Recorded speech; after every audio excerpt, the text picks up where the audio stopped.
Once upon a midnight dreary, while I pondered weak and weary over many a quaint and curious volume of forgotten lore, while I nodded, nearly napping, suddenly there came a tapping, as of someone gently rapping at my chamber door. "'Tis some visitor," I muttered, rapping at my chamber door. Only this, and nothing more. Distinctly I remember it was in the bleak December, and each separate dying ember wrote its ghost upon the floor. Eagerly I wished the morrow. Vainly I had sought to borrow from my books surcease of sorrow, sorrow for the lost Lenore, for the rare and radiant maiden whom the angels named Lenore, nameless here forevermore. Then this ebony bird, beguiling my sad fancy into smiling, by the grave and stern decorum of the countenance it wore. "Though thy crest be shorn and shaven, thou," I said, Thou art sure no craven, ghastly grim and ancient raven wandering from the nightly shore. Tell me what thy lordly name is on the night's Plutonian shore."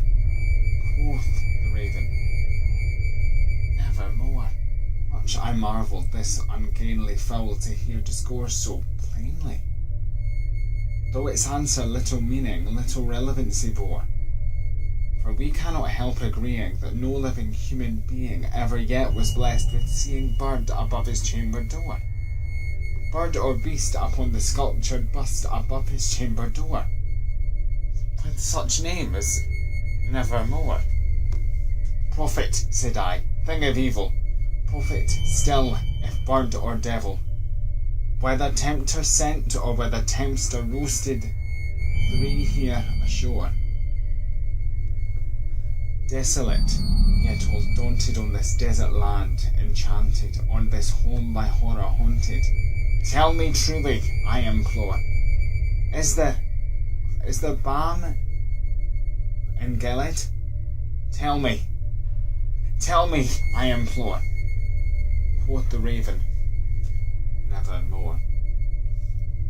"Prophet," said I, thing of evil, prophet still, if bird or devil, by that heaven that bends above us, by that God we both adore, tell the sore with sorrow laden if within the distant Aegean it shall clasp a sainted maiden whom the angels named Lenore, clasp a rare and radiant maiden whom the angels named Lenore."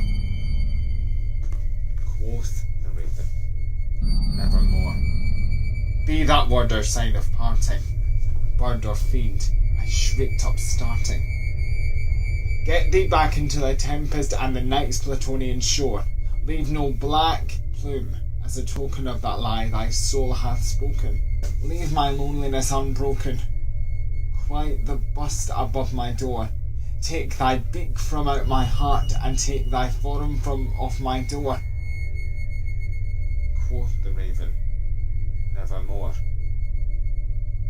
And the raven, never flitting, still is sitting on the pallid bust of Pallas just above my chamber door, and his eyes have all the seeming of a demon's that is dreaming, and the lamp's light over him streaming throws his shadow on the floor, and my soul from out that shadow that lies floating on the floor